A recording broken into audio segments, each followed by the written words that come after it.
بسم اللہ الرحمن الرحیم۔ السلام علیکم۔ بغداد کا سوداگر۔ جب ہر طرف سے مایوسی ہونے لگ جائے اور سب رشتے بے معنی ہو جائے تو اپنے اللہ پاک کی طرف پلٹنے میں دیر نہ کرو۔ بے شک وہ تھامنے والا رحمان اور رحیم ہے۔ بلا شک وہ اللہ جسے چاہے بے حساب دے دیتا ہے۔ یا اللہ کریم ہم سب کی مشکلات میں آسانی ہو اور بیماریوں کو تندرستی میں بدل دے، آمین۔ کہتے ہیں جب قسمت کے دروازے کھل جاتے ہیں اور انسان بلندیوں تک جا پہنچتا ہے۔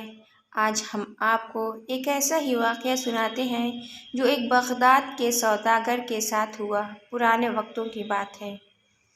بغداد میں سوداگر رہا کرتا تھا جو بہت دولت مند تھا، لیکن اپنی دولت لٹا کر وہ اتنا غریب ہو گیا تھا کہ محنت مزدوری کر کے اپنا پیٹ پالنے پر مجبور ہو گیا۔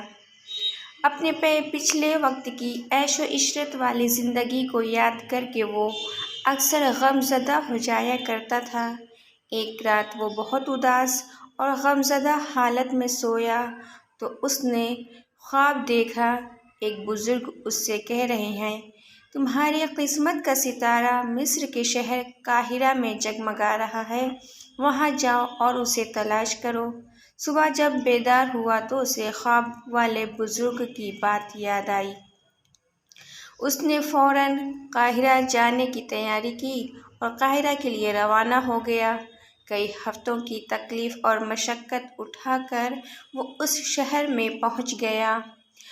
رات ہو چکی تھی اور اس کے پاس کسی سرائے میں قیام کے لیے کوئی رقم موجود نہ تھی، لہٰذا وہ ایک مسجد میں گیا اور اس کے صحن میں ایک کونے میں جا کر سو گیا۔ اتفاق سے چوروں کا گروہ مسجد کے صحن میں آیا اور چوری کے ارادے سے مسجد کے برابر والے مکان میں داخل ہوا ہی تھا کہ کسی آہٹ کی وجہ سے مکان میں رہنے والے افراد جاگ گئے اور مدد کے لیے پکارنے لگے۔ چوروں نے جب یہ چیخو پکار سنی تو گھبرا کر بھاگ کھڑے ہوئے۔ تھوڑی ہی دیر میں علاقے کا داروغہ اپنی سپاہیوں کے ہمراہ وہاں پہنچا۔ جب یہ سپاہی مسجد کے صحن میں پہنچے تو یہ سوداگر انہیں صحن میں سویا ہوا نظر آیا، لہٰذا سپاہیوں نے اسے پکڑ لیا اور چور سمجھ کر اس کی خوب پٹائی کی اور اس کو قید خانے میں بند کر دیا۔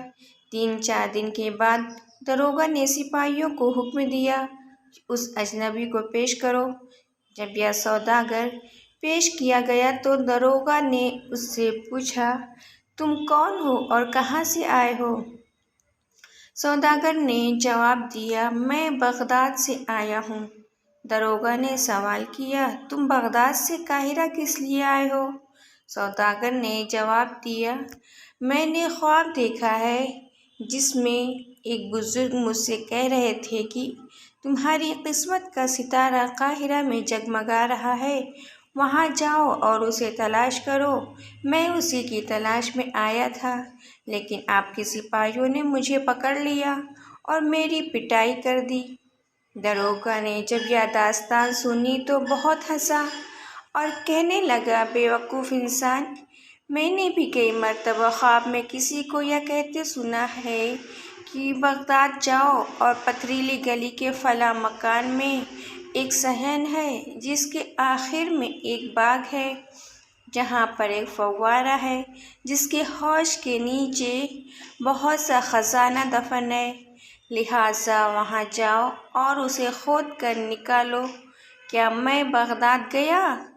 ایک تم بے وقوف ہو جو اتنی دور سے یہاں قاہرہ چلے آئے اور صرف ایک خواب دیکھ کر۔ داروغہ نے سوداگر کو کچھ رقم دی اور کہا، یہ رقم لو اور اپنے گھر واپس پلٹ جاؤ۔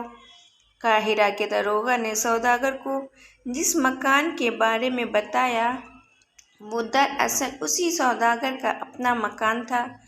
داروغہ کی ساری باتیں سن کر سوداگر سارے معاملے کی تہہ تک پہنچ چکا تھا۔ وہ فوراً واپس بغداد اپنے گھر پہنچا۔ اس نے باغ میں فوارے کے نیچے کھودنا شروع کر دیا۔ ابھی تھوڑی ہی زمین کھودی تھی کہ اسے وہاں بہت بڑا خزانہ مل گیا۔ اس طرح اس کا خواب حیرت انگیز طور پر سچ ثابت ہو گیا اور وہ دوبارہ پھر سے مالا مال ہو گیا۔ کہتے ہیں جو کچھ ہمارے نصیب میں لکھا ہے وہ ہمارا انتظار کرتے ہیں اور ہمیں ضرور مل کر رہتا ہے۔ دیر سویر ضرور ہوتی ہے لیکن جو ہمارے نصیب میں ہے وہ مل کر رہتا ہے۔